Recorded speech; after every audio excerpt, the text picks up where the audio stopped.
Assalamualaikum warahmatullahi wabarakatuh. Innal hamdalillah nasta'inuhu wa nastaghfiruhu wa nu'minu bihi wa natawakkalu alayhi wa na'udzu bihi min shururi anfusina min sayyiati a'malina. من يهديه الله فلا مضل له ومن يضلل فلا هادي له. أشهد أن لا إله إلا الله وحده لا شريك له وأشهد أن سيدنا ومولانا وحبيبنا محمدا عبده ورسوله.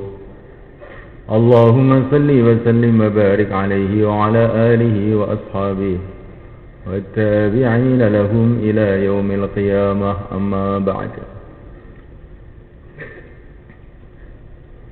فقد قال تعالى في كتابه الكريم: إن الذين قالوا ربنا الله ثم استقاموا تتنزل عليهم الملائكة ألا تخافوا ولا تحزنوا وأبشروا بالجنة التي كنتم توعدون. نحن أولياؤكم في الحياة الدنيا وفي الآخرة ولكم فيها ما تشتهي أنفسكم ولكم فيها ما تدعون نزلا من غفور رحيم. ومن أحسن قولا ممن دعا إلى الله وعمل صالحا وقال إنني من المسلمين. ولا تستوي الحسنة ولا السيئة ادفع بالتي هي أحسن فإذا الذي بينك وبينه عداوة كأنه ولي حميم. وما يلقاها إلا الذين صبروا وما يلقاها إلا ذو حظ عظيم.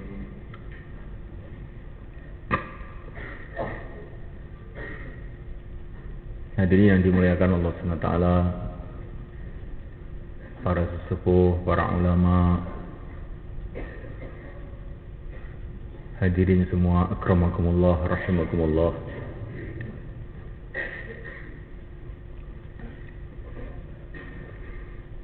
Kita bersyukur kepada Allah SWT atas karunia besar yang Allah berikan kepada kita. Baru saja Allah Subhanahu wa Ta'ala mengizinkan kita untuk menghadap langsung ke hadirat Allah dengan sholat maghrib dengan secara berjamaah. Ini adalah satu perkara yang besar bagi orang-orang yang paham. Bagaimana tidak, baru saja kita menghadap Allah Jalla Jalaluhu, pencipta alam semesta, raja segala raja, penguasa bumi, penguasa langit, pemilik dunia, pemilik akhirat, yang menentukan seluruh nasib kita, nasib keluarga kita, nasib negara kita, nasibnya raja-raja, nasibnya rakyat, nasibnya orang kaya, nasibnya orang miskin, nasibnya jin, nasibnya manusia, nasibnya malaikat. Allah Subhanahu wa Ta'ala. Tidak ada perkara yang bergerak di langit, di bumi, dalam diri kita maupun di luar diri kita, kecuali dikontrol oleh Allah, dikuasai oleh Allah, ditentukan oleh Allah, dikendalikan oleh Allah. Bila seluruh manusia berkumpul menjadi satu untuk memindahkan satu biji zarrah dari satu tempat ke tempat yang lain, Tanpa pertolongan Allah mereka tidak akan bisa.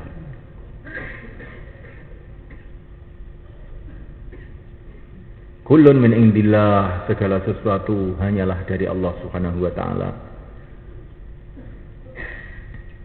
Baru saja kita menghadap kepada Allah yang Maha Rahman, yang Maha Rahim, yang Maha Kaya, yang menciptakan alam semesta dengan kun, jadilah maka jadi.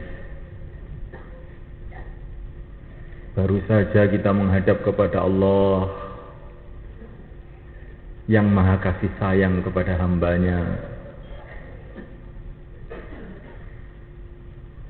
Maka ini bagi orang yang beriman satu perkara yang sangat-sangat besar,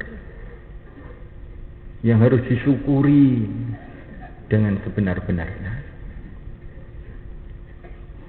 Kemudian semulaikan Allah Ta'ala, kita ditolong lagi oleh Allah untuk berzikir macam-macam zikir. La ilaha illallah wahdahu la syarikalah, lahul mulku wa lahul hamdihi wa yumit wa huwa ala kulli syai'in qadir.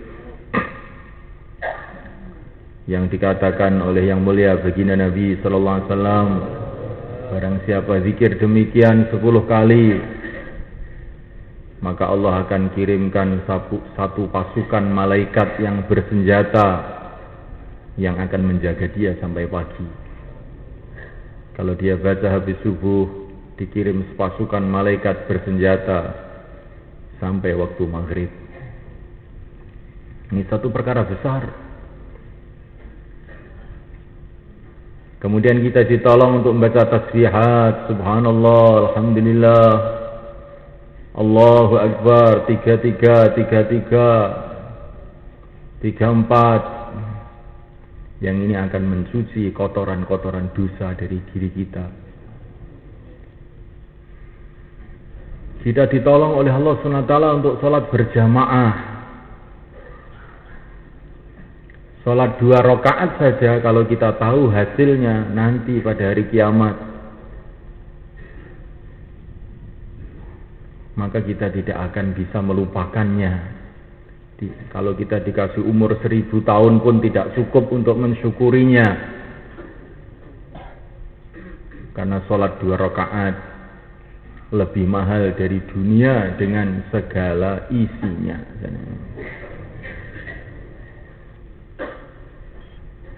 Dan kita tidak akan paham perkara ini sebelum nanti di akhirat.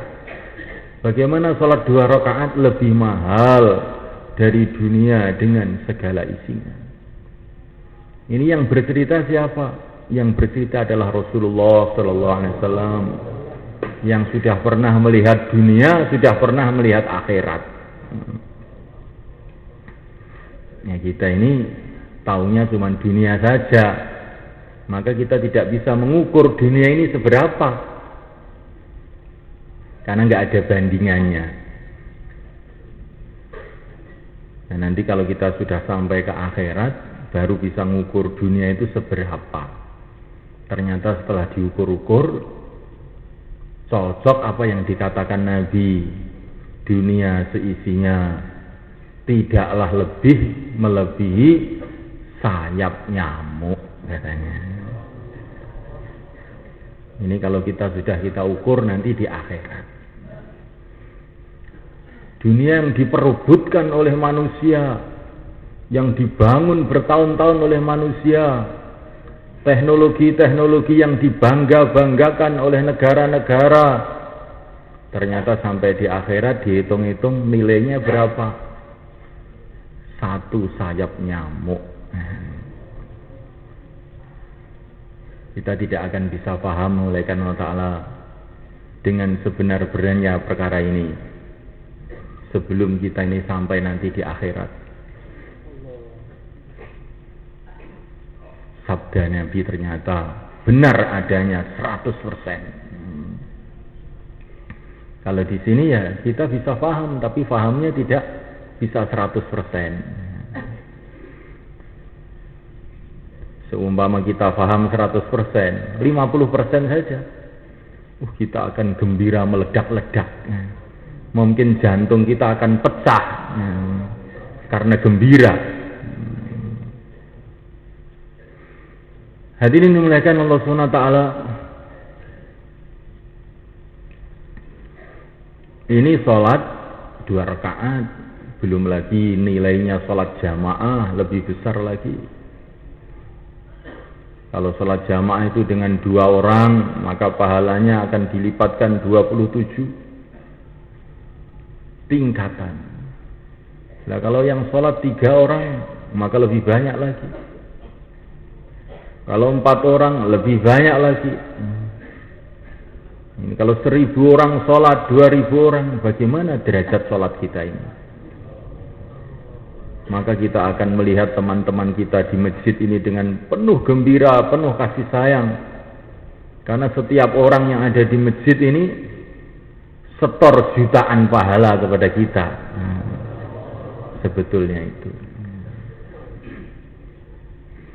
Hadirin dimuliakan Allah Subhanahu wa taala, kita mau belajar berpikir nih secara iman seperti ini.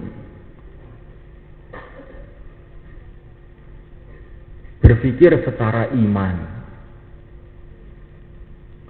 Bukan berpikir hanya sekedar menurut pandangan mata. Kalau kita berpikir hanya sekedar mengikuti pandangan mata saja, ya kita ini seperti orang-orang yang kafir mereka. Ya'lamuna zahiran minal hayatid dunya. Orang kafir taunya ya benda materi saja. Orang beriman pikirannya jauh lebih maju.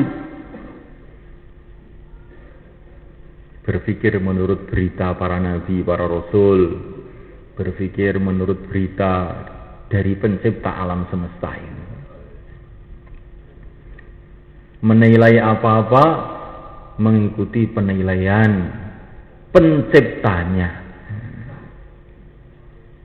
Yang bisa menilai yang sebenarnya itu siapa? Penciptanya, Allah Subhanahu wa ta'ala. Yang penilaian ini dibawa oleh utusan-utusan Allah, para nabi, para rasul. Yang terakhir baginda Muhammad alaihissalam, diriwayatkan oleh para ulama-ulama sampai kepada kita. Inilah penilaian yang benar 100%. Kalau penilaian manusia, ini banyak kelirunya. Nah, mulai kan otak penilaian yang hasil dari otak manusia itu banyak kelirunya. Yang kemarin dikira besar, ternyata kecil. Yang dikira kecil, ternyata besar. Beribu-ribu tahun manusia itu menganggap bahwa matahari itu kecil, 1 piring saja. Tapi setelah lama, sekian lama tertipu dengan mata ini, setelah otak manusia tambah maju, mereka baru sadar. Ternyata mereka telah ditipu oleh matanya. Ternyata matahari itu besar sekali. Nah, mulaikan Allah Ta'ala. Ini bagaimana penilaian mata ternyata keliru. Setelah sekian lama manusia ditipu, akalnya manusia bertambah, ilmunya bertambah, ternyata matanya keliru. Begitu juga malaikat Allah Ta'ala penilaian akal manusia ini. Akal itu cuma 1 liter saja. Maka nanti pada hari kiamat banyak yang terkejut. Dikira sholat itu barang biasa, ternyata barang luar biasa. Ternyata zikir itu perkara besar. Ternyata agama itu perkara yang sangat-sangat penting. Kalau di dunia ini ya kebanyakan manusia, kebanyakan akal manusia menganggap agama ini ya penting gitu, tapi bukan sangat-sangat penting, itu enggak. Ya penting. Ngarene agama wis semrawut. Nah. Jadi agama ini sekedar kayak bumbu saja. Kalau enggak ada agama itu enggak enak gitu tak.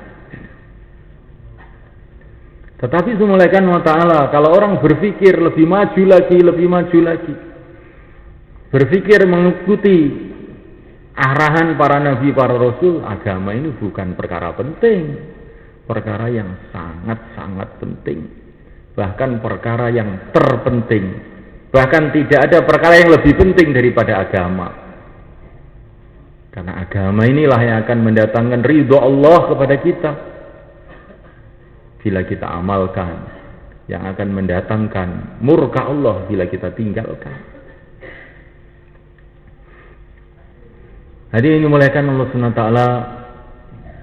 Kemudian Allah memberikan karunia lagi kepada kita, karunia yang lebih besar lagi, yaitu kita duduk dalam majelis fikir.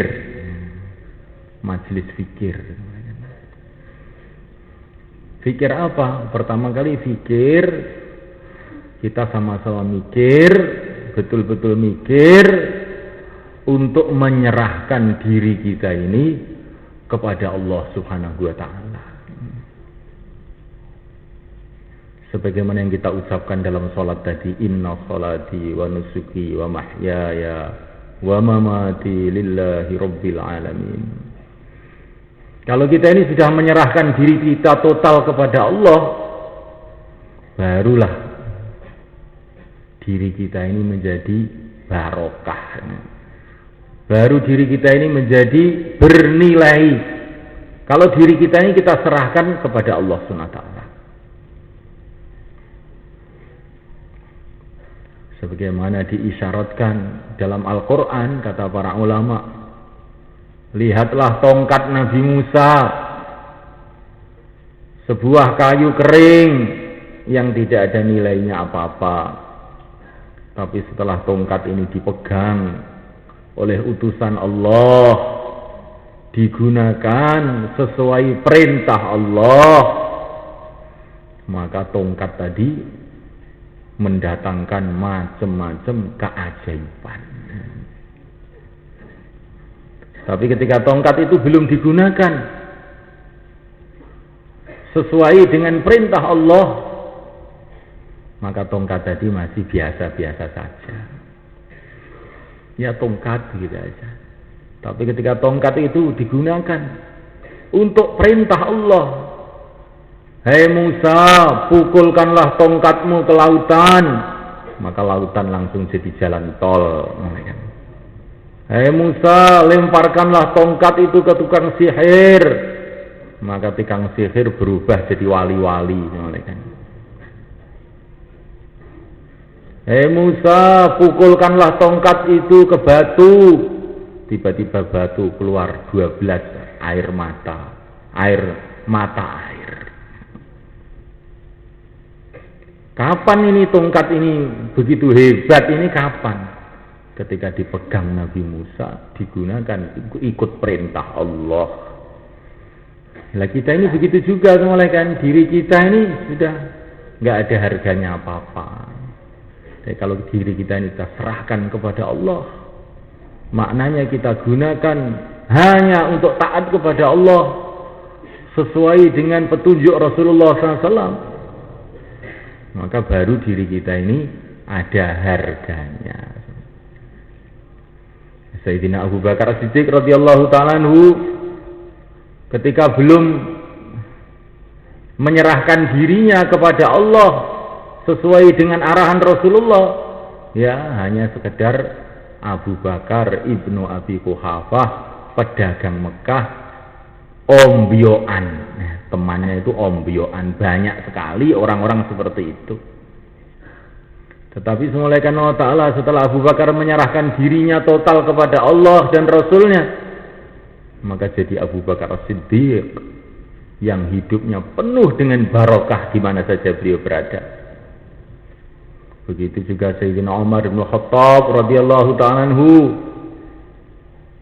sebelum menyerahkan dirinya kepada Allah dan Rasulnya, ya hanya sekedar pendekar jagoan Mekah gitu aja, senengane gelut.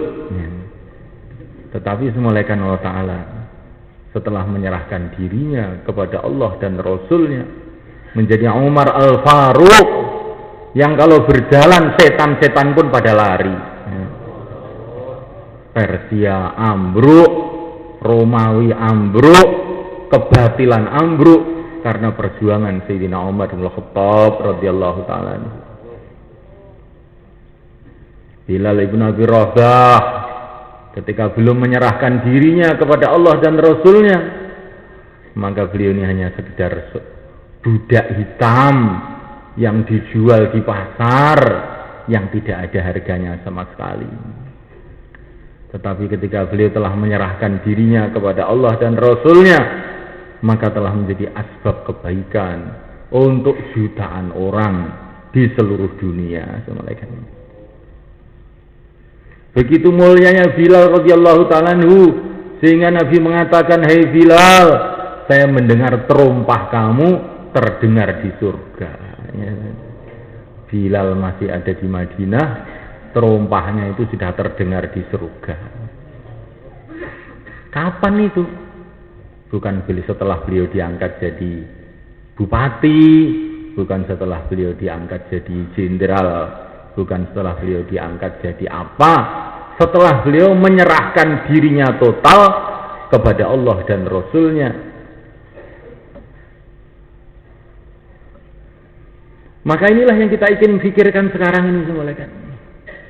Selagi kita ini, kehidupan kita ini menyerah kepada nafsu kita, kemauan kita, kemauan makhluk-makhluk apapun saja yang kita pikirkan siang dan malam, apa mau saya, apa mau istri saya, apa mau anak saya, apa mau tetangga saya, apa maunya nafsu saya, maka kita belum ada harganya.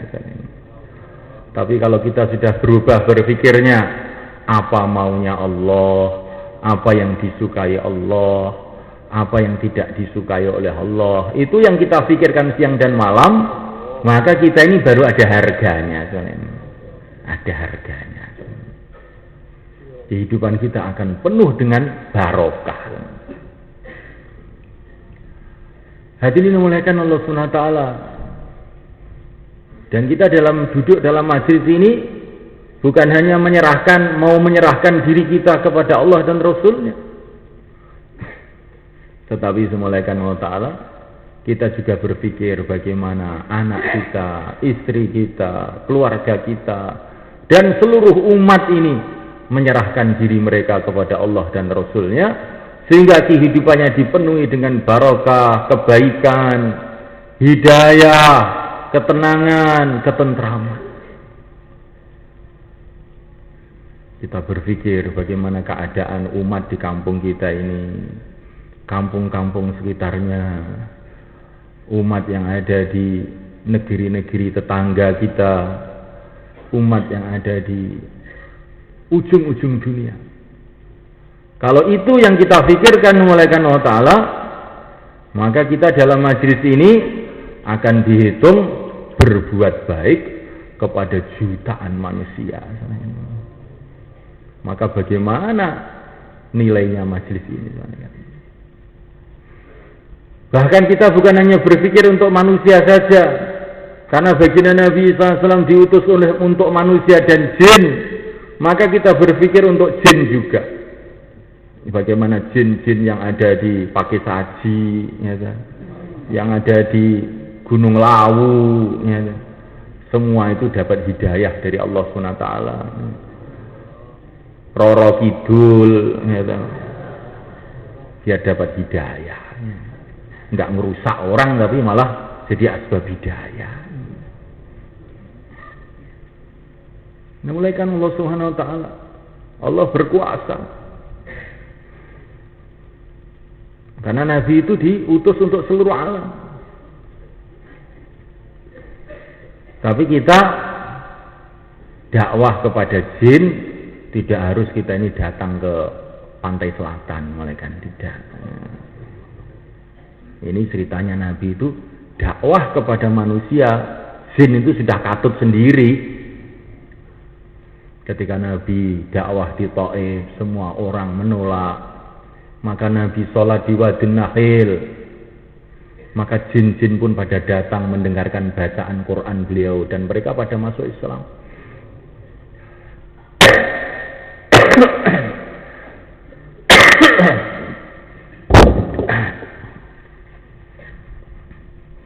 Jadi kalau kita ini duduk dengan fikir semulaikan wa ta'ala, maka nilai majelis kita ini jadi sangat besar. Fikir untuk kebaikan seluruh manusia di seluruh alam sampai hari kiamat. Seluruh jin di seluruh alam sampai hari kiamat. Tapi yang bisa berpikir ini hanya orang-orang yang melek saja, semulaikan. Orang yang tidur tidak bisa berpikir. Walaupun orang yang tidur di masjid ada barokahnya juga, tapi dia tidak dapat pahalanya fikir ini, semulaikan. Nah, kita duduk ini mau fikir, semulaikan. Jangan hanya sekedar mendengar, tapi kita ini fikir. Fikir ini perkara yang sangat besar nilainya di sisi Allah SWT. Fikir ini perintah Allah, semulaikan. Gunakan fikir kita untuk agama Allah. Sehingga dalam satu hadis diriwayatkan bagaimana baginda Nabi bertanya kepada Sayyidina Abdullah bin Abbas, "Hai Abdullah, apa yang kamu fikirkan?" Maka Abdullah mengatakan, "Saya sedang berpikir bagaimana Allah menciptakan alam semesta. Bagaimana kudrat Allah, kehebatan Allah yang telah menciptakan alam semesta ini." Maka Nabi mengatakan, "Fikir kamu itu seperti ibadah 1 tahun." Kemudian baginda Nabi berjumpa dengan Abu Hurairah dan beliau bertanya, "Hai Abu Hurairah, apa yang sedang kamu fikirkan?" Maka Abu Hurairah mengatakan, "Saya sedang berpikir ya Rasulullah, bagaimana keadaan kubur, bagaimana keadaan padang mahsyar, bagaimana keadaan negeri akhirat, bagaimana keindahan surga, bagaimana kedahsyatan neraka." Maka Nabi mengatakan, "Fikir kamu itu seperti ibadah 7 tahun.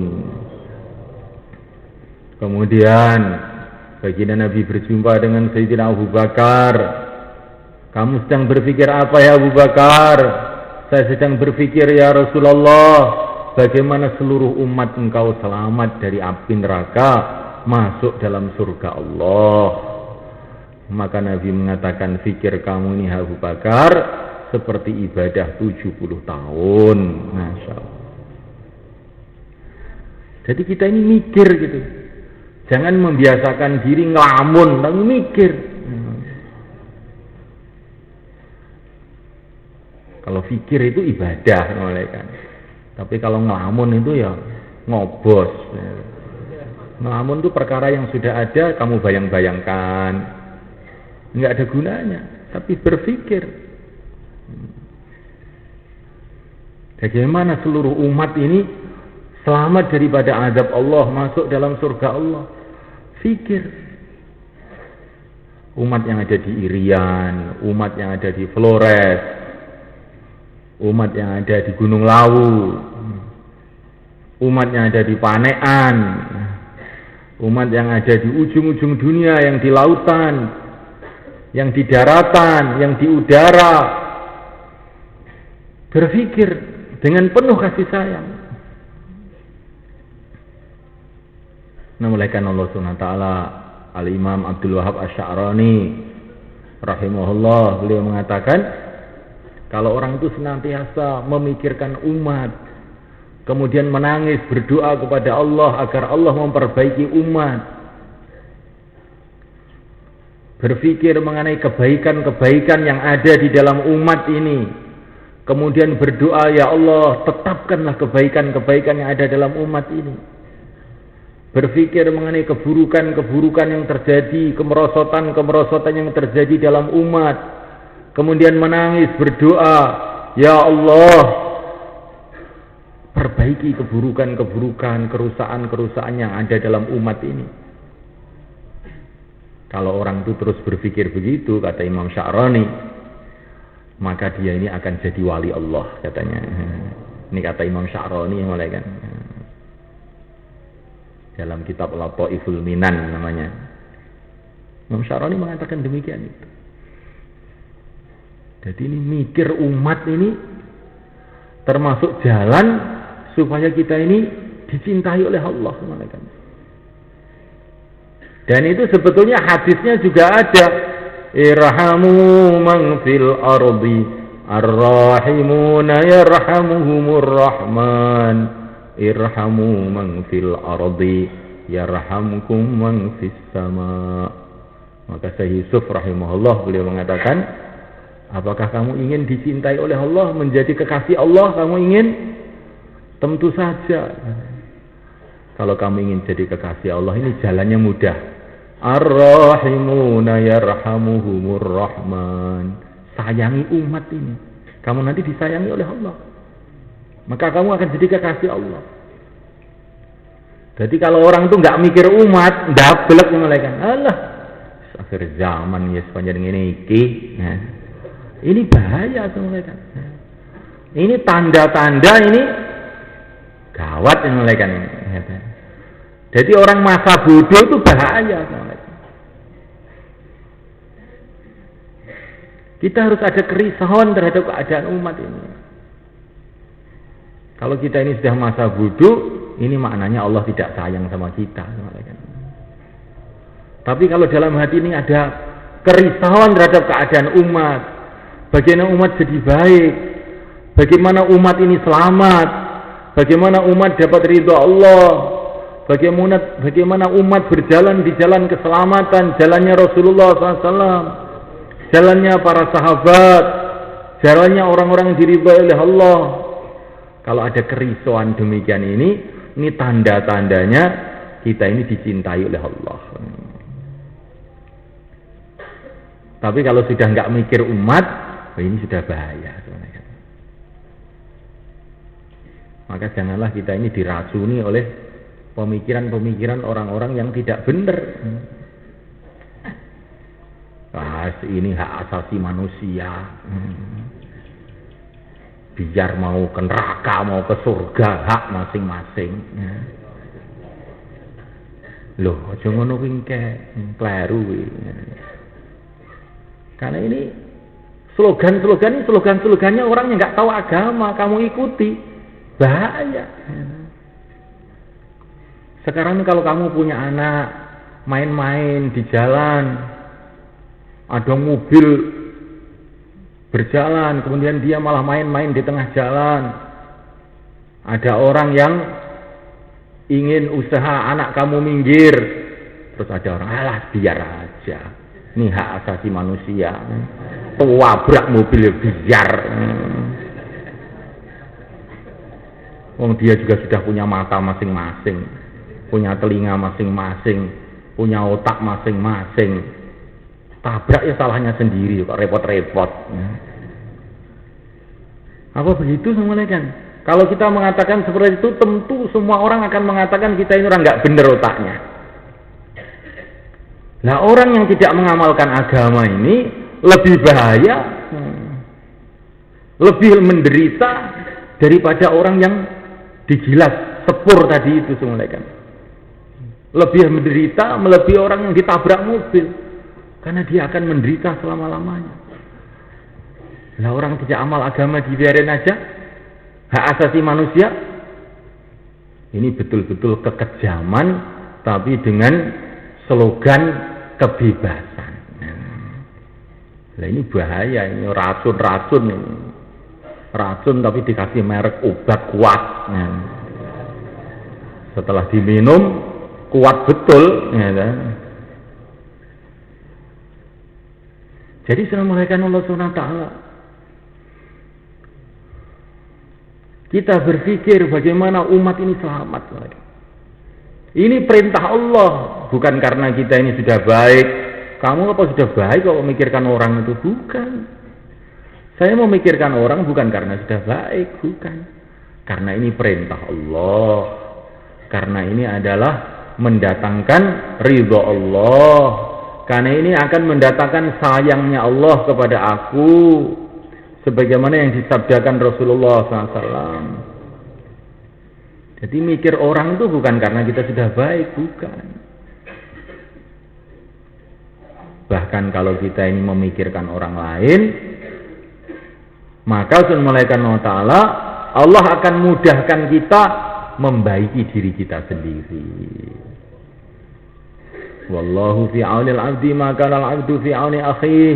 Kalau orang itu menolong saudaranya, maka Allah akan tolong dia.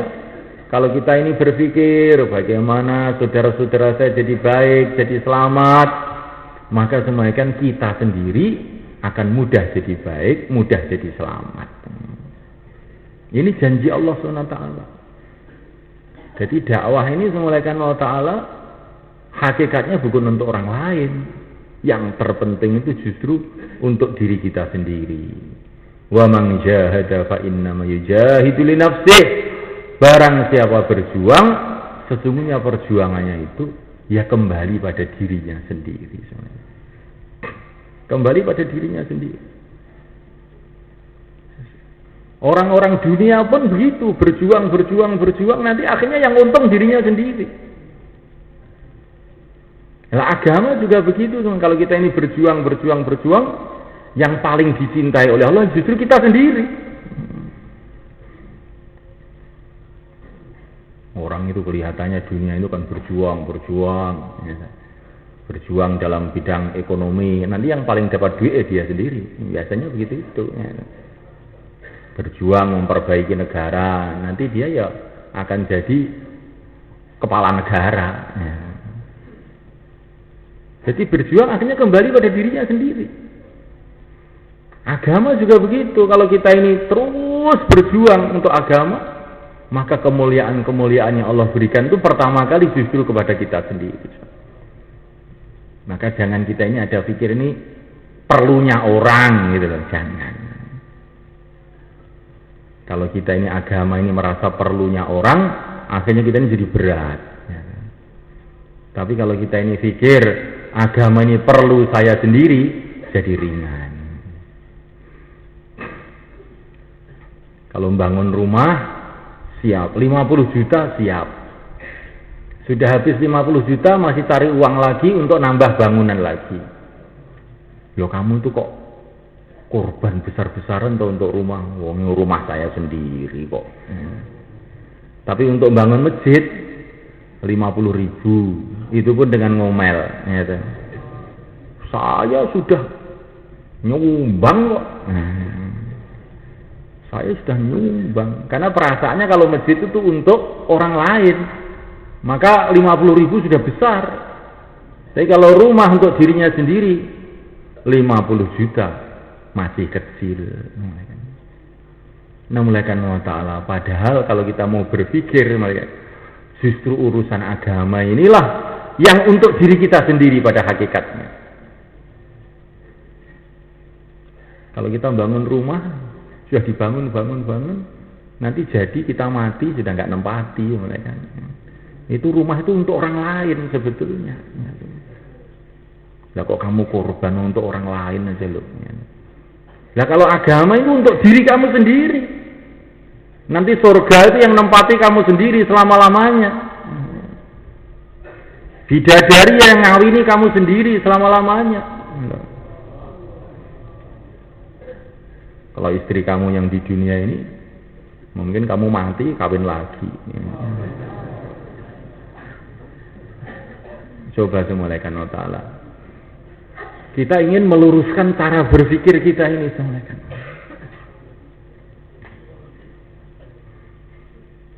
Maka semulaikan Allah SWT, kita duduk sama-sama di sini untuk berpikir.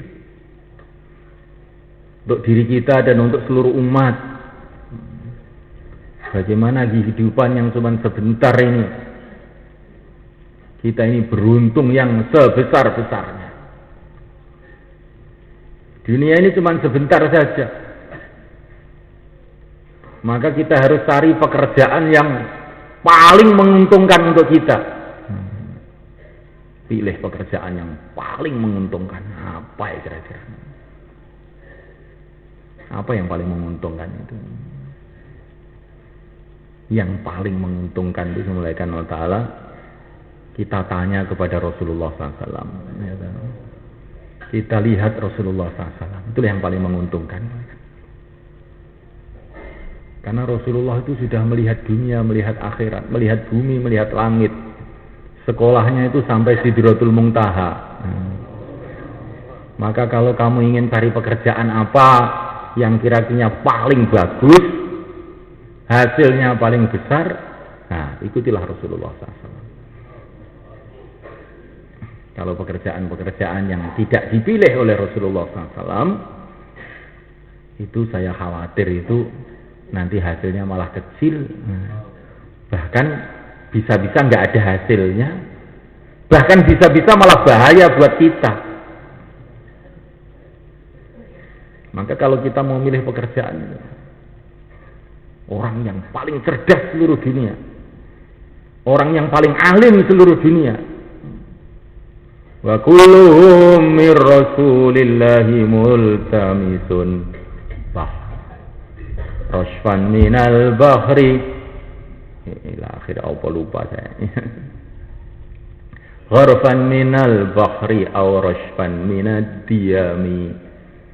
Jadi ilmunya orang seluruh dunia ini semuanya dibandingkan dengan ilmunya Rasulullah SAW ini hanyalah seperti setetes air laut. Makanya perkara kalau sudah dapat penilaian Rasulullah, nah ini sudah mesti pas 100%. Kalau yang nilai kok bukan Rasulullah, wah khawatir nanti malah keliru nanti.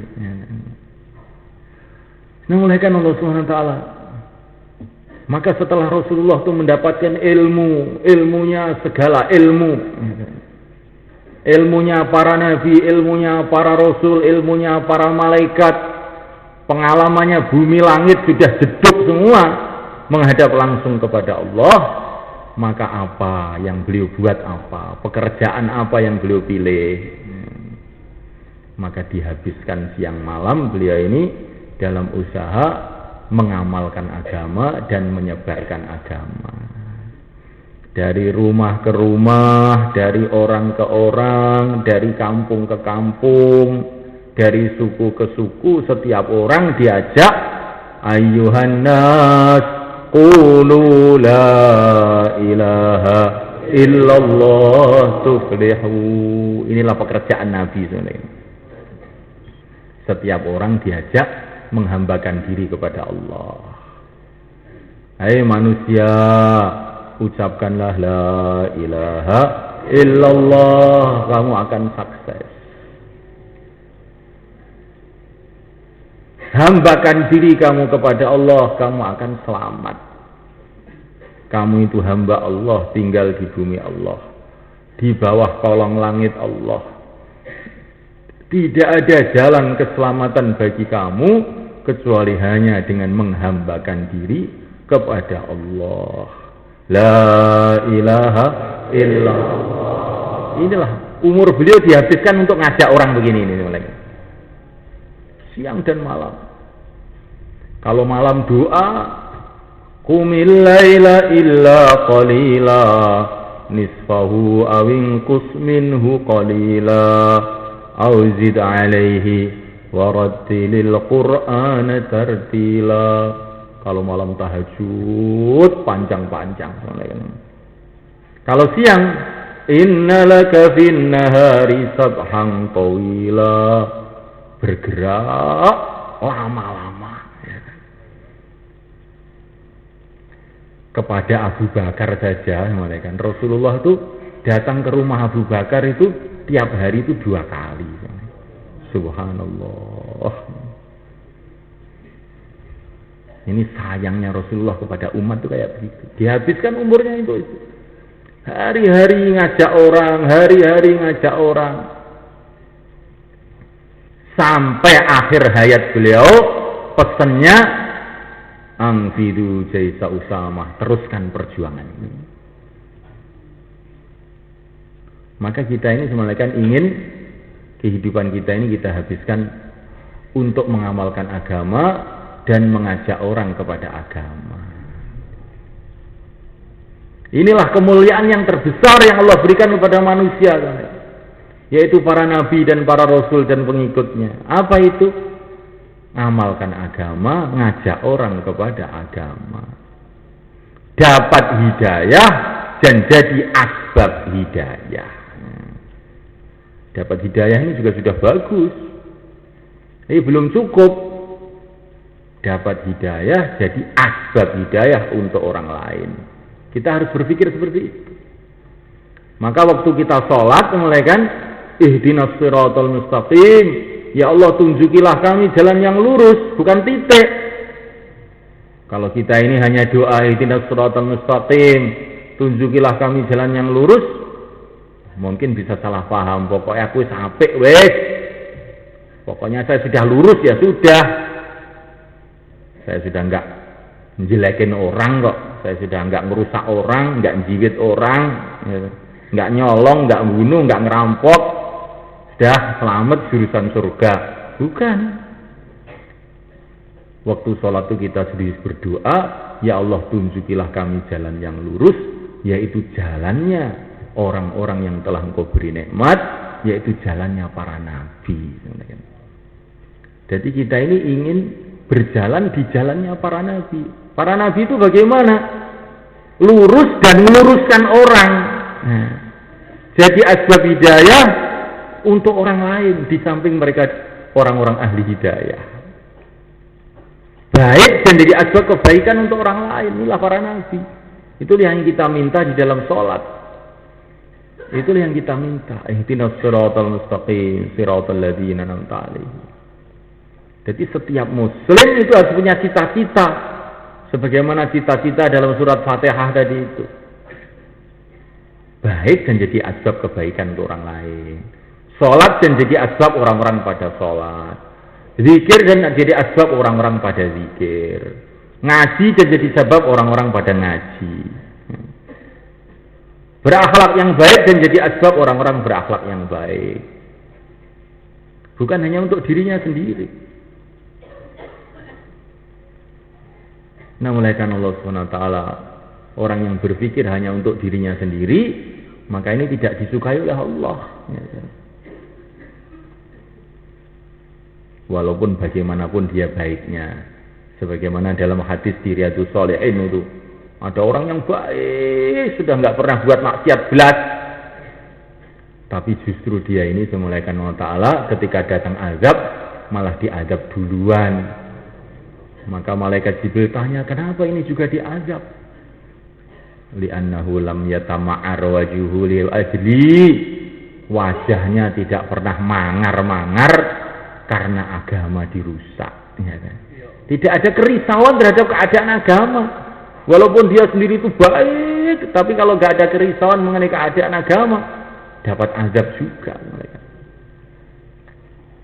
Maka kita ini harus bagaimana usaha untuk perbaikan diri kita dan mikirkan orang lain sebagai sarana supaya kita ini dapat ridho Allah. Nah, mulaikan Allah Ta'ala. Maka untuk supaya kita ini jadi dapat hidayah, kemudian jadi asbab hidayah untuk orang lain itu bagaimana caranya? Wa kadzalika ja'alna minhum a'immatan yahduna bi amrina lamma sabaru wa kanu bi ayatina yuqinun. Allah pilih mereka jadi pimpinan-pimpinan hidayah, jadi asbab hidayah untuk orang lain. Kapan? Ketika mereka ini punya dua sifat. Yang pertama kali itu sabar, tabah. Yang kedua kali yakin dengan ayat-ayat Allah, yakin dengan agama. Sabar dan yakin. Syaratnya pertama kali itu sabar. Maka para nabi memberi contoh kepada kita, malaikat. Seluruh para nabi itu pertamanya itu diterjunkan oleh Allah Subhanahu wa taala dalam suasana-suasana yang sulit, malaikat. Seluruh para nabi, suasana-suasana yang sulit, suasana kerajaan Fir'aun, suasana kerajaan Namrud, suasana Persia Romawi dan kejahilian yang luar biasa. Dalam suasana-suasana yang sulit itulah para nabi diutus oleh Allah. Untuk apa? Untuk ngajari kita ini sabar. Maka para nabi ini subhanallah, ya. Ketika sabar akhirnya itu sukses. Para nabi, para rasul mulai kan dalam memperjuangkan agama tidak dibekali harta, tidak dibekali kekuasaan. Kekuasaan di tangan Fir'aun, harta di tangan Fir'aun. Sudah, Nabi Musa nggak punya harta, nggak punya apa-apa.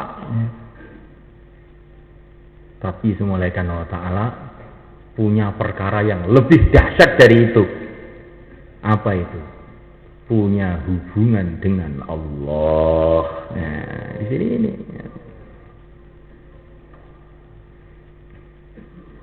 Maka kita ini di dalam perjuangan ini jangan pikiran kita ini kalau umat Islam ini punya kekuasaan maka umat Islam akan sukses. Oh, tidak. Kalau umat Islam ini kaya-kaya maka umat Islam akan sukses. Tidak. Itu tidak sesuai dengan yang dicontohkan dalam Quran.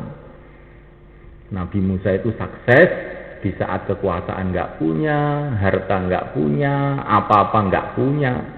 Tapi punya hubungan kepada Allah yang benar. Malah dia ini sukses. Nah, mulaikan Allah Subhanahu wa Ta'ala. Maka Nabi Musa dakwah terus siang dan malam, ngajari kita sabar yang lain. Tetapi kebatilan tambah merajalela, kebatilan tambah merajalela. Sehingga akhirnya orang-orang Bani Israel, yaitu orang-orang sudah Islam waktu itu, mengeluh kepada Nabi Musa. Udzina min qabli an ta'tiyana wa min ba'di ma ji'tana. Musa, sebelum kamu dakwah, setelah kamu dakwah, pancet saja, nggak ada perubahan apa-apa. Kita dizalimi, kita ditindas, nggak ada hasilnya. Tapi Nabi Musa itu ngajari kepada kaumnya, oh jangan kamu kira seperti ini. Asa rabbukum ayyuhlika aduwakum wa yastakhlifakum fil ardi fayanzura kaifa ta'malun. Tidak. Ini ada hasilnya, tapi belum Allah tampakkan. Kamu terus saja. Nanti satu saat Allah tampakkan.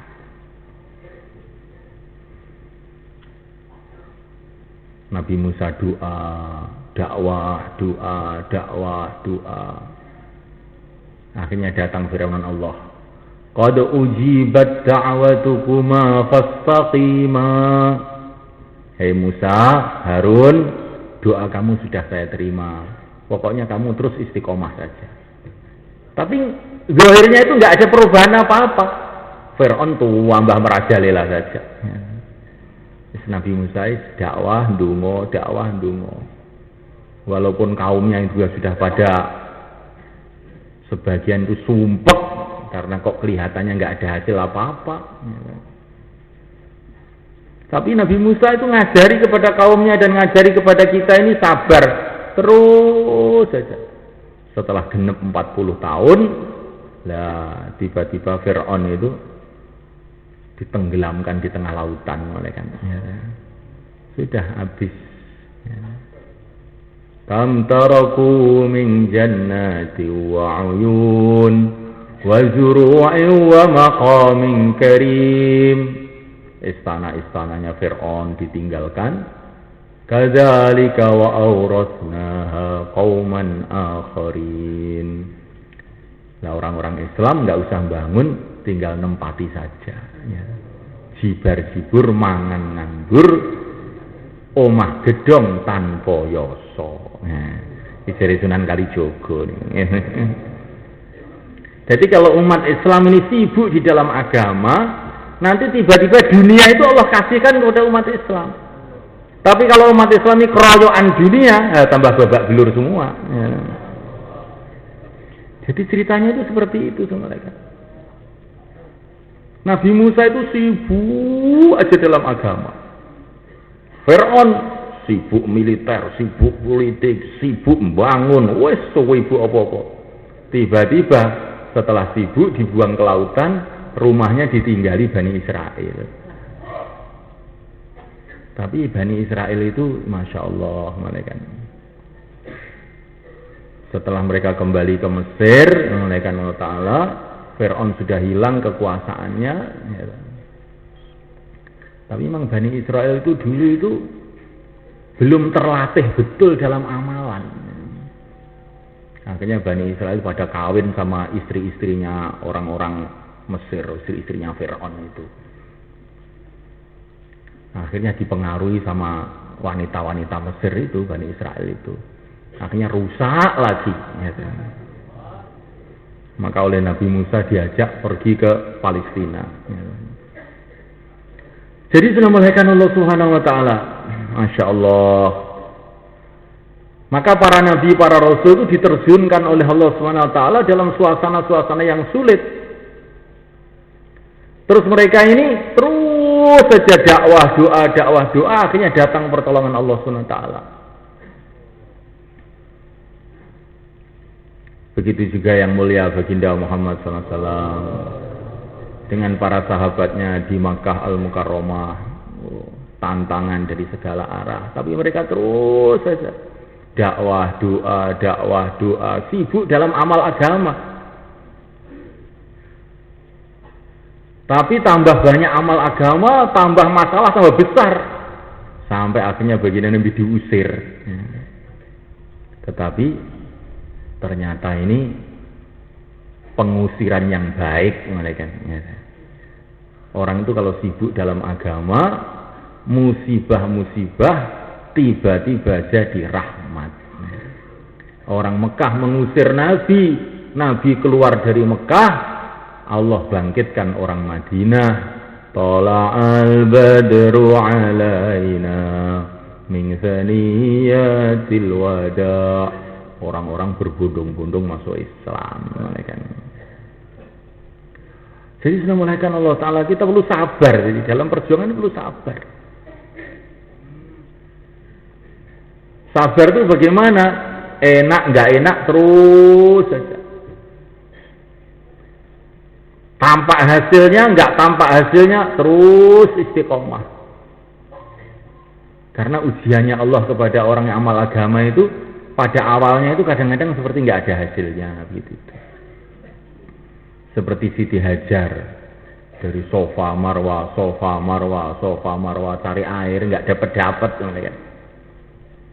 Tapi terus saja Sofa Marwa tiba-tiba keluar air Zam-Zam. Begitu juga kita ini dakwah lagi, ngajak lagi. Orang nggak mau terus saja. Tiba-tiba lo kok malah mau sekarang.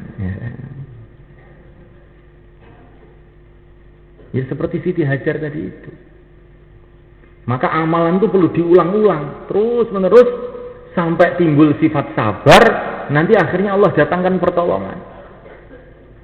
Dakwah perlu diulang-ulang, doa perlu diulang-ulang. Mazalal abdu yaqulu ya Allah, ya Allah, ya Allah hatta yujibahu. Tidak henti-hentinya seorang hamba itu mengucapkan ya Allah, ya Allah, ya Allah. Akhirnya diterima juga doanya oleh Allah. Di doa tidak cukup sekali, dua kali, terus menerus doa.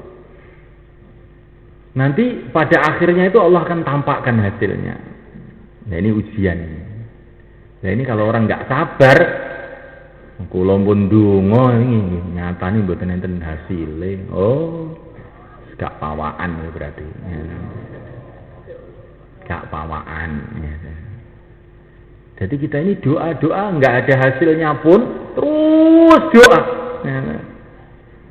Nanti satu saat Allah akan tampakkan hasilnya. Itu sudah sunnatullah, sudah tertib Allah. Maka kita doa lagi, dakwah lagi. Kalau dakwah dan doa kumpul jadi satu, maka ini kekuatannya akan jadi dahsyat. Maka Nabi Nuh itu dakwah, kemudian dakwahnya itu digunakan untuk doa. Qala rabbi inni da'autu qaumi lailau wa nahara. Dakwah. Sudah sekian ratus tahun, kemudian dakwahnya itu digunakan untuk doa. Ya Allah, hai Tuhanku, saya sudah dakwah siang dan malam. Dengan terang-terangan, dengan sembunyi-sembunyi.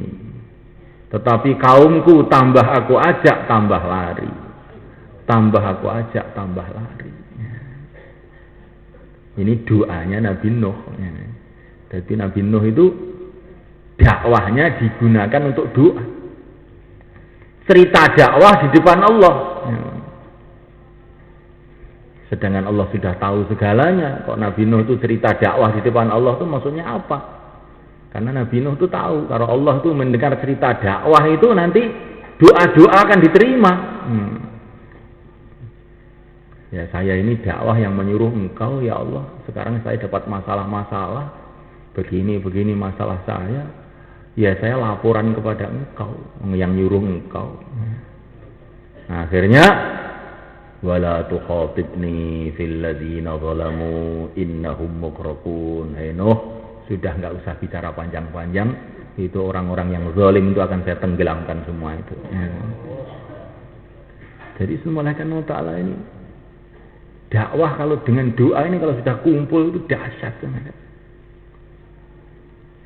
Tapi ini pun harus dibarengi akhlak yang baik. Karena orang yang akhlaknya tidak baik, doa-doanya nggak bisa naik langit. Kita harus punya akhlak yang baik dengan orang tua kita, dengan anak kita, dengan istri kita, dengan tetangga kita. Sudah akhlak yang baik, doa juga belum bisa naik.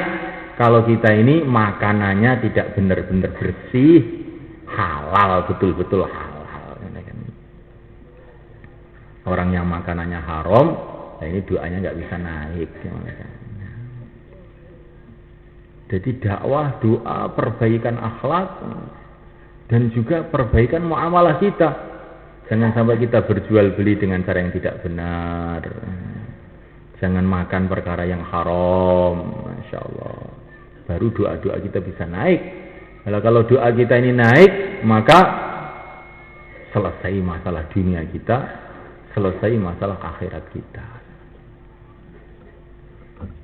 Hadirin dimulakan Allah Ta'ala, dan supaya kita ini dapat hidayah dan jadi asbab hidayah, di antaranya dimulakan Allah Ta'ala, yang kedua tadi, yakin dengan agama, yakin dengan ayat-ayat Allah. Wa kanu bi ayatina yuqinun. Jadi kalau kita ini amal agama itu dengan yakin bahwa dalam amal agama itu mesti ada kebaikan, dalam amal agama itu mesti ada barokah, dalam amal agama karena ini perintah Allah pasti mendatangkan kejayaan, kesuksesan, kemuliaan.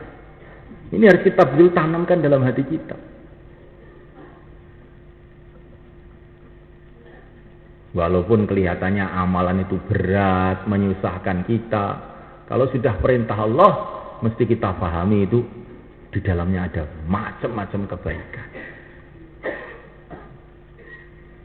Maka Nabi Ibrahim alaihissalam diperintah oleh Allah untuk menyembelih putranya. Oh, ini perintah yang aneh ini. Tapi Nabi Ibrahim itu malah seneng malaikat. Gusti Allah ini kalau menyuruh hal-hal yang aneh-aneh ini mesti akan mendatangkan pertolongan yang aneh-aneh juga ini. Karena Allah SWT itu Maha Rahman, Maha Rahim. Enggak mungkin akan ingin mencelakakan aku dan anak-anakku ini, enggak. Bil mu'minina raufur rahim.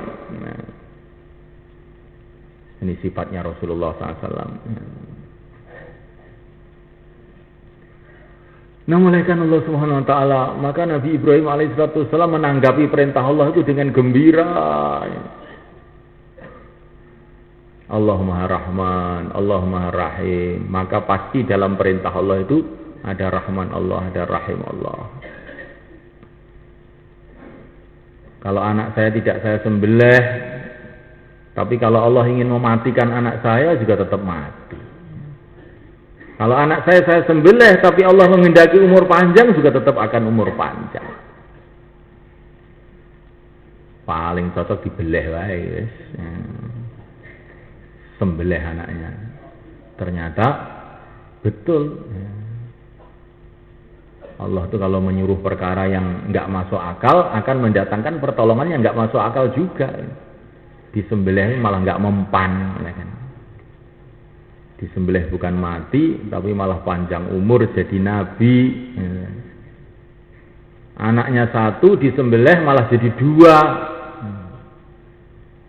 Cucu-cucunya jadi nabi-nabi. Subhanallah. Maka kalau kita ini menjalankan perintah Allah yang kelihatannya berat, kelihatannya merugikan kita, ini jangan kita buruk sangka. Waduh, iya kok, jangan malaikat. Ini kalau kita ini mau kurban untuk Allah, pasti ini Allah akan memberikan kita kebaikan-kebaikan yang berlebih-lebih. Orang yang mau kurban untuk sawah, malaikat Allah Ta'ala padinya yang di kamar malah dibuang ke sawah untuk tandur, untuk bikin benih lagi, maka satu kental akhirnya dapat bertonton. Ini kurban untuk tanah. Bagaimana kalau kurban untuk yang menciptakan tanah? Akan lebih besar lagi hasilnya. Akan lebih besar lagi hasilnya. Kita harus husnuzon dengan agama, ini husnuzon.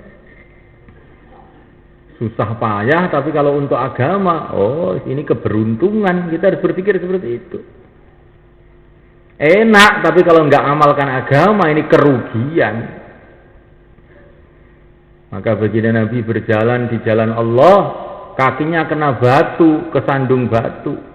Maka beliau ini malah gembira, malah mengucapkan nyanyian, hal anti illa isba'un damiti wa fi sabilillahi malaqiti. Gak apa-apa fi sabilillah, kena watu tapi fi sabilillah gak apa-apa. Malah gembira, Rasulullah malah gembira. Jadi semulaikan kalau kita ini susah payah sedikit untuk agama, Masya Allah, ini mesti akan datang kebaikan-kebaikan. Begitu semulaikan. Ini syaratnya kita jadi asbab hidayah untuk orang lain, harus begitu. Ini malam Jumat, saya tidur di rumah enak ini, nggak ada nyamuk ya. Tapi kalau tidur di masjid ini ya banyak nyamuk, nggak ada kasurnya. Bagaimana? Ya tak belajar kurban dikit-dikit. Ya. Saya tak susah payah untuk agama, biar nanti mendapatkan kebaikan-kebaikan. Ya. Insyaallah malaikat. Jadi begitu belajar malaikat. Karena ceritanya itu orang-orang yang dimuliakan oleh Allah SWT itu pertama kali mesti disuruh susah payah untuk agama. Para nabi, para rasul, para sahabat, para wali-wali Allah, semua disusah payahkan untuk agama dulu. Baru setelah itu diangkat derajatnya oleh Allah SWT. Kemudian yang kedua, yang ketiga, supaya kita ini jadi asbab hidayah.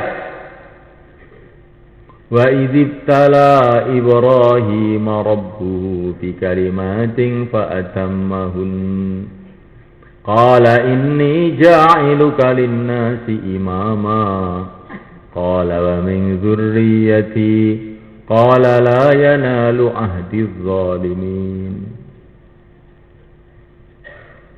la yanalu ahdiz zalimun. Hadirin muliakan Allah Subhanahu wa taala, Nabi Ibrahim itu diperintah oleh Allah dengan macam-macam perintah. Maka Nabi Ibrahim itu menyempurnakan seluruh perintah. Apa perintah Allah itu dikerjakan dengan secara sempurna. Maka akhirnya Allah berfirman, hei Ibrahim, sekarang kamu saya jadikan imam, pimpinan bagi manusia. Nabi Ibrahim usul, jangan saya saja ya Allah yang dijadikan pimpinan, boyo anak cucu saya juga. Maka Allah berfirman, ya, anak cucu kamu akan saya jadikan pimpinan-pimpinan juga, kecuali yang zalim, ya kan? Maka anak cucu Nabi Ibrahim itu banyak jadi pimpinan-pimpinan. pimpinan hidayah. Bukan pimpinan kampung, bukan. Pimpinan hidayah. Kapan itu? Ketika Nabi Ibrahim itu menyempurnakan amal, menyempurnakan perintah. Bukan hanya perintah tok, bukan, menyempurnakan perintah. Menyempurnakan perintah-perintah Allah. Sekarang kita ini dakwah, malaikat. Semua orang juga merasa sudah dakwah. Tapi kita ini ingin menyempurnakan kerja dakwah kita ini. Insyaallah, malaikat. Ingin kita jadikan kerja dakwah ini kerja permanen kita dan kerja yang utama dalam kehidupan kita ini. Sebagaimana Rasulullah dulu menjadikan kerja dakwah ini kerja yang utama. Bahkan maksud hidup beliau adalah dakwah ini. Wa ma arsalnaka illa rahmatan lil alamin. Nabi datang ke dunia ini untuk menyayangi umat ini dengan dakwah ini. Maka dakwah ini kita jadikan kerja yang utama, kerja permanen kita sampai akhir hayat kita. Insyaallah, malaikat. Bukan kerja sambilan. Kalau ada waktu ya insyaallah. Kalau tidak ada waktu ya kapan-kapan saja. Ini dakwah tapi namanya tidak menyempurnakan dakwah. Tidak. Tetapi dakwah ini kita sempurnakan. Kita jadikan kerja utama kita. Sebagaimana Rasulullah SAW. Ini bukan berarti itu tidak ke sawah, tidak ke ladang, tidak ke kantor. Bukan. Tetapi sawahnya disesuaikan dengan dakwahnya. Kantornya disesuaikan dengan dakwahnya. Rumahnya disesuaikan dengan dakwahnya. Rumahnya itu dibangun dengan niat untuk bisa mengamalkan agama. Dengan niat supaya anak-anaknya nanti bisa mengamalkan agama di rumah itu. Maka di rumah itu dihidupkan taklim paling sedikit setengah jam. Insyaallah, malaikat. Bukan rumah itu hanya untuk tidur, untuk makan. Bukan. Rumah itu adalah untuk markas dakwah. Markas dakwah pertama adalah rumah Siti Khadijah radhiyallahu taala anha. Dari rumah Siti Khadijah inilah tersebar agama seluruh dunia. Maka kita di rumah itu begitu fikirnya. Bagaimana rumah ini untuk dakwah, untuk menyebarkan agama. Begitu juga sawah kita semuanya kan. Bukan terus gak ke sawah, bukan. Tapi sawah kita itu untuk sarana dakwah. Mangkat neng sawah nih kalian betok kopi, Pak. Sak seret gede nih kok. Sing cilik gede mawon. Mangke karo leren, nah, tonggo-tonggo nih sawah nih di celuk jak ngombe kopi bareng-bareng. Ya. Kalau cerita agama, masya Allah. Iki sawah iki lho, awake dhewe ora tau melok nggawe, kok ngaku-ngaku duwe. Kok yo bener ya.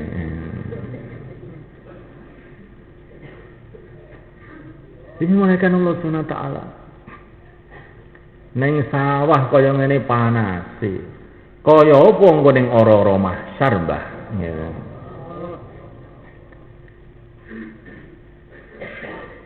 Lah nek pas niki enten cerita enten ora-ora mahsyar, orang dalam keadaan kelaparan, kehausan. Tiba-tiba ada anak-anak kecil datang membawa kendi-kendi dari emas yang isinya air yang sangat sejuk. Ngasih minum orang-orang di padang mahsyar itu. Ya. Tapi dimintai orang nggak boleh, saya ini yang kasih minum untuk ayah saya saja. Loh, masya Allah. Ya.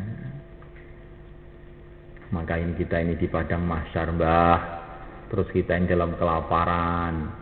Tahu-tahu ada anak kecil-kecil membawakan air sejuk untuk kita. Kayak apa senangnya, Pak. Maksud sampean itu ngomong nopo? Kalau kok mboten nyantel. Maksudnya anak sampean kan ngaji, Mbak, nek dalu niku, ngoten lho. Ben bisa iso ngombe nih sampean niku. Nek anake nggur sekolah tok ora gelem ngaji, ya ngalamat sampean kaliren ning ora-ora masyar. Ngoten lho Mbah maksudnya. Oh, nggih, mun ngerti kula niki. Nah. Ini sawahnya itu untuk dakwah malaikat. Sawahnya itu untuk dakwah. Kantornya itu untuk dakwah. Kantor untuk dakwah ya patut wae, ya ora patut. Kita ngomong sama orang-orang kantor kita. Dulu ada loh. Nabi itu orang kantoran itu juga ada. Nabi Yusuf, pegawai negeri, menteri ekonomi di Mesir, bukan menteri agama, menteri ekonomi. Menteri agama malah nggak mikir agama, gimana? Ini menteri ekonomi mikir agama. Nah, kita ini ingin kita jadikan kantor kita ini, walaupun bukan kantor departemen agama, tetapi untuk mikir agama.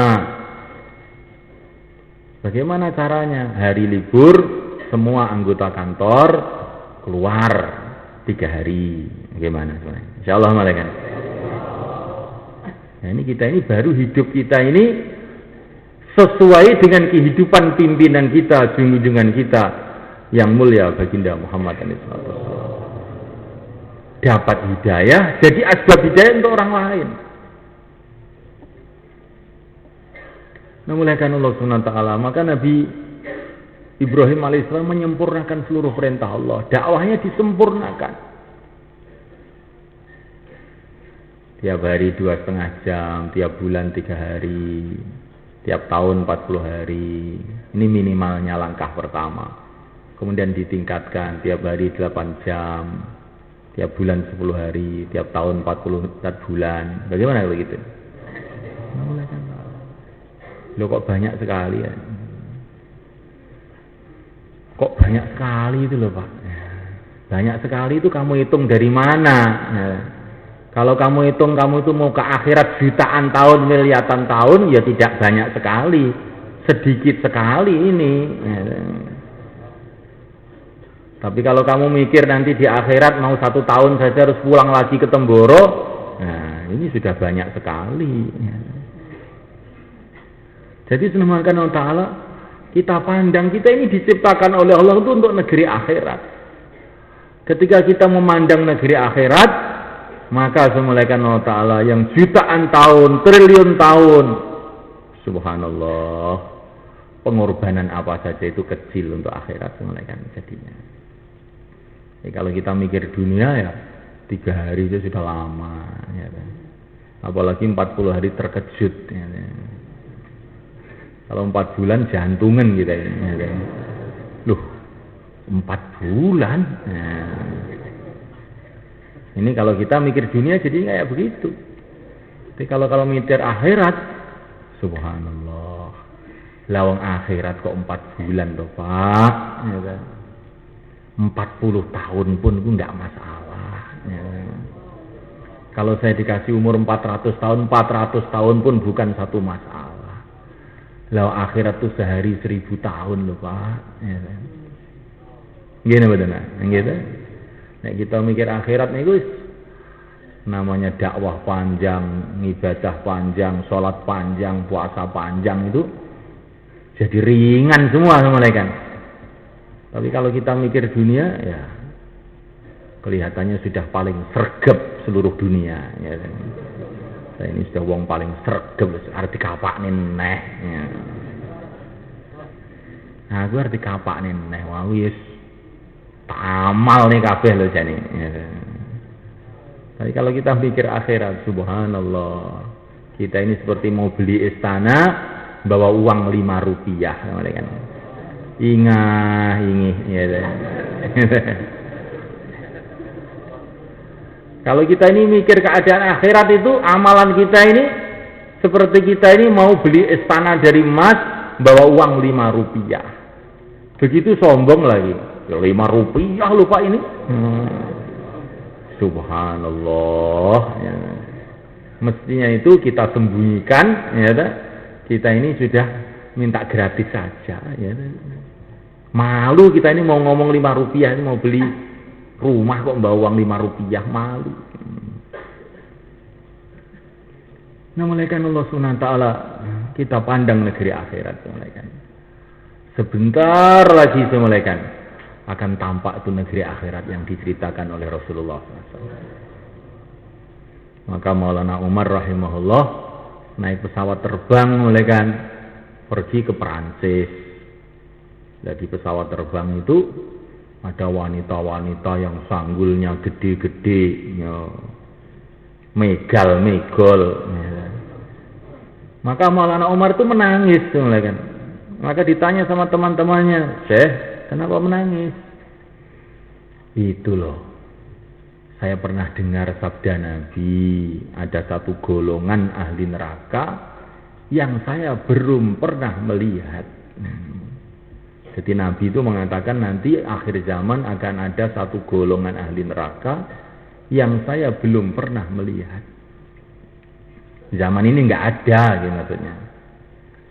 Nisaun kasiyatun ariyat mumilat ma'ilatun mumilat ru'usuhunna ka'asnimatil buhd.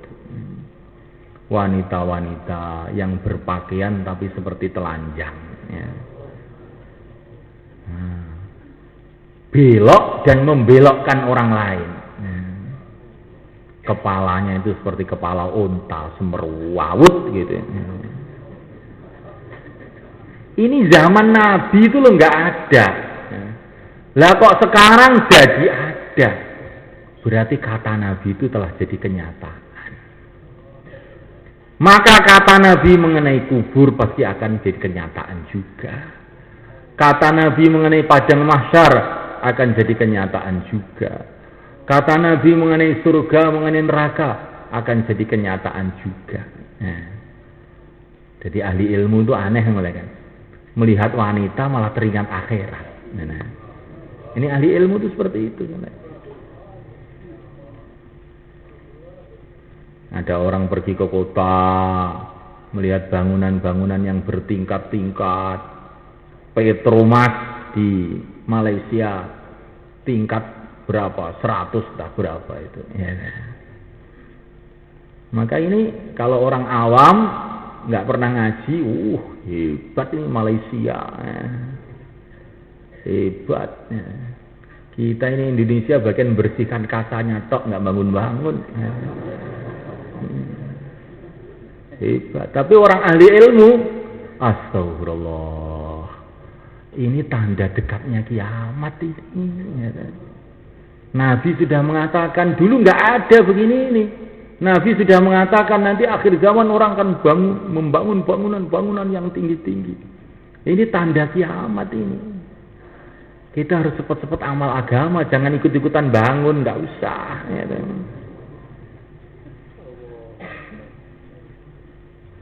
Jadi sudah mulaikan Allah Subhanahu Wa Taala. Ini kalau orang ahli ilmu agama itu begitu jadinya. Ini ahli ilmu agama kebetulan malah ya. Melihat dunia teringat ilmu agamanya, akhirnya teringat akhirat. Melihat dunia teringat akhirat. Ini orang ahli ilmu agama. Melihat makhluk teringat Allah. Ini ahli ilmu agama. Ya, kita mau belajar itu. Insyaallah malaikat. Melihat makhluk teringat Allah, melihat dunia teringat akhirat. Ya.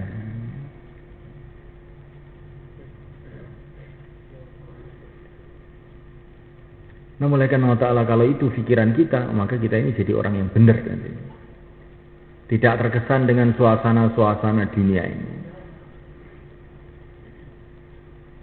Karena bagaimanapun hebatnya dunia, kekuasaan dunia, Allah. Ya cuma sebentar saja.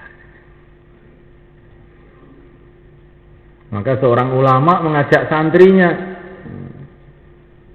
mari saya ajak jalan-jalan. Kemana Pak Kiai? Akan saya kenalkan kamu dengan seluruh kepala-kepala negara di dunia ini. Akhirnya oleh Pak Kiai diajak jalan-jalan, ujung-ujungnya diajak ke kuburan. Loh, kok ke kuburan Pak Kiai? Iya, kamu duduk aja di sini, nanti seluruh kepala negara seluruh dunia akan ke sini semua, ke kuburan semua. Kamu tunggu aja nanti kenal semua, nggak usah pergi kemana-mana. Ini coba sama malaikat. Ini ulama dulu kalau nasihati orang itu subhanallah ajib malaikatnya.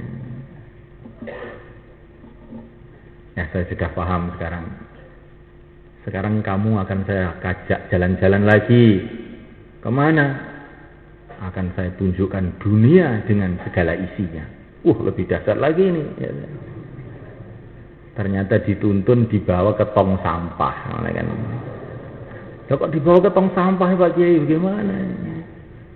Dunia dengan seluruh isinya semuanya akhirnya jadi sampah. Baju-baju yang bagus akhirnya jadi sampah. Istana-istana yang megah akhirnya ambruk jadi sampah juga. Teknologi yang canggih akhirnya jadi besi rosok ke tempat sampah juga. Pokoknya kamu duduk aja di tempat sampah ini, kamu akan kenal dengan seluruh dunia dengan isinya. Ya. Bagaimana itu malaikat? Ya.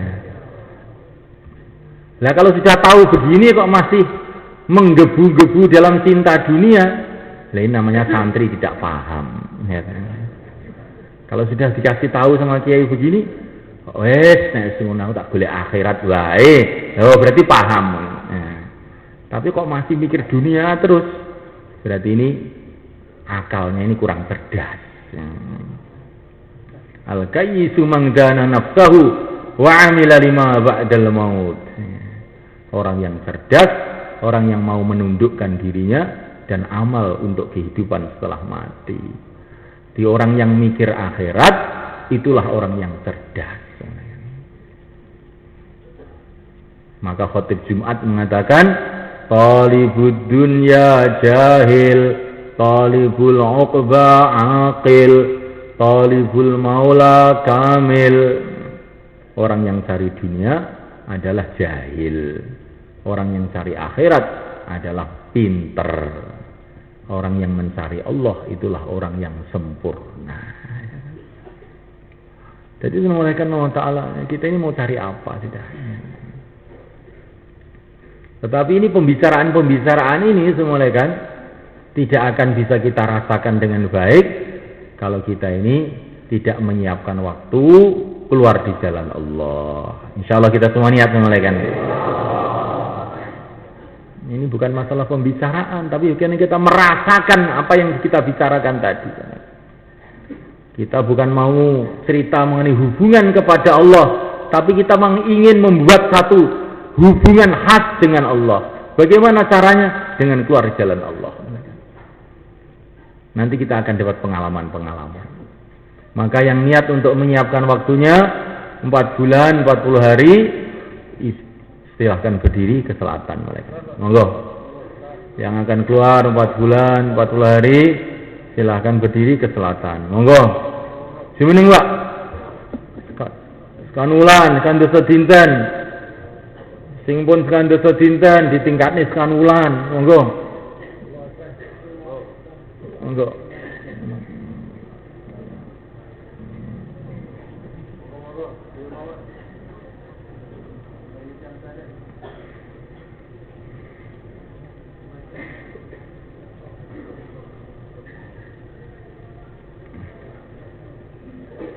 Taqabbalallah jazakumullah. Monggo Pak. Sing badhe sekawan wulan, santosa dinten, kula aturi jumeneng ngidul se Pak. Monggo. Taqabbalallah jazakumullah.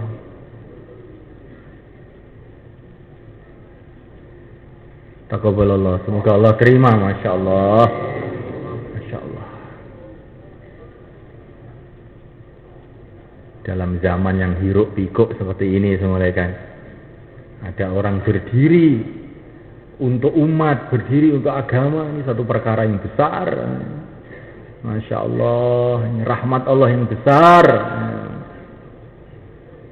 Kita akan dapat doanya Rasulullah, rahimallahu khulafai alladzina yuballighuna anni. Moga Mbah, moga Masya Allah. Moga-moga Allah ngerahmati wong-wong sing nerusne, wakil nerusne agama niki, ya, Kanjeng Nabi ndongaaken kita. Monggo, nggih. Rahimallahu khulafai alladzina yuballighuna anni. Semoga Allah merahmati wakil-wakilku yang menyampaikan agama dari aku. Masya Allah. Enggak sinten malih Pak monggo. Sekawan wulan, sekawan dosa dinten. Tambah masa, sisa masa, monggo. Tambah masa, sisa masa. Jumeneng sedanten lah, sing badhe medal. Duwaya jumeneng idul sedanten. Seluruhnya berdiri ke selatan insyaallah.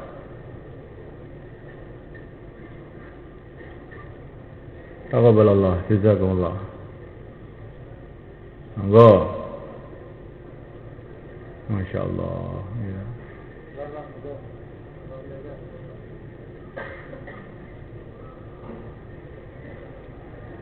Ngurip-ngurip malih perjuangannya Kanjeng Nabi, perjuangannya para sahabat, perjuangannya tiang-tiang rumiyin. Monggo Pak, monggo jumeneng masyaallah.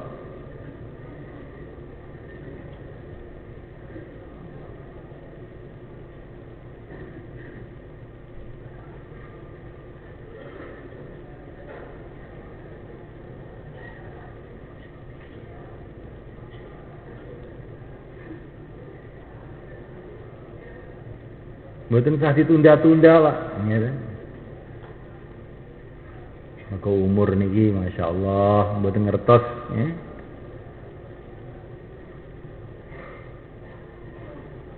Khairul birri ajaluh. Tambah cepet nih urusan agami, tambah sae. Nek ditunda-tunda, ya nek umur ijik, ngeten. Niki umur niki nek pun dipendhet niki pun mboten saged napa-napa awake dhewe niki. Walaupun ibuke mboten setuju, anake mboten setuju, wong sak kampung gak setuju, seluruh dunia gak setuju, tapi nek Israel dugi ya kudu setuju, ngeten. Mboten enten istilah Israel niki.